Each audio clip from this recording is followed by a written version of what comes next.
Hi, this is Phil Diebendorf. I want to give you a quick overview as a supervisor as to what to do with employee goal setting.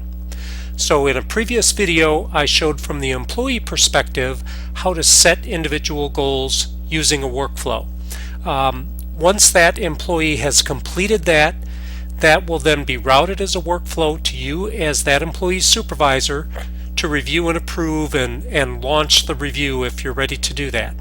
So you've been notified by email that you have a workflow to action.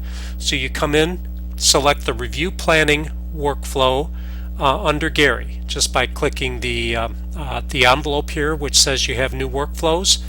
Click the appropriate workflow, and it will show you here that Gary has submitted this workflow. It shows you the two goals that he submitted that he thinks are appropriate for him, and you have the ability to change those by clicking on the plus sign there, or the edit sign there. You could delete it by clicking on the delete.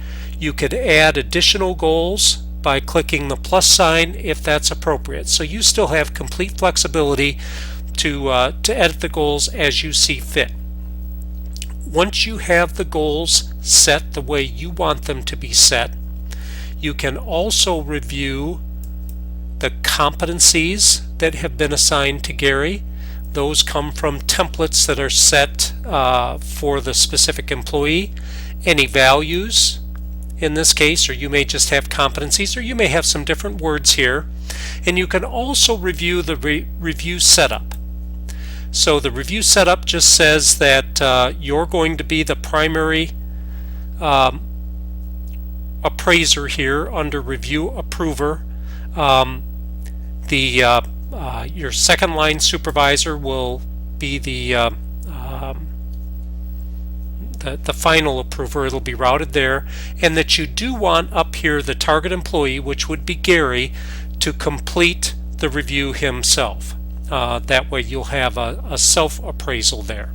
If all of this looks fine, and most times you are just going to leave this as the default, you can either approve this at this point, which will pen this until you're ready to do a review.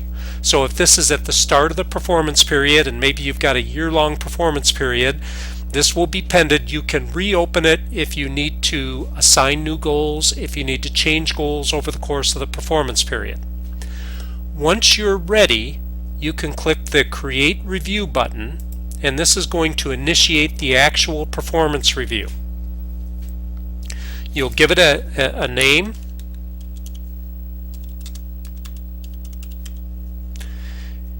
You'll fill in the start date, end date, those types of things. So we'll say that this review period is January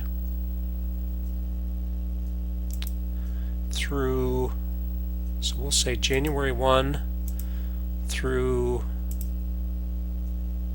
January 31, 2014. And then you'll give it a due date. I'm going to say it's due at the end of this month. Earliest date for submission, we'll say at the start of this month. And the last date for submission, we'll just say the end of the month as well. So with that, if we're ready to go, we'll approve this. It'll tell us if we've done anything wrong. Nope, we're ready. So what's happened now is it's released that review, and the next step in a follow-on video is going to be to complete Gary's review itself. I'll cover that in a separate video.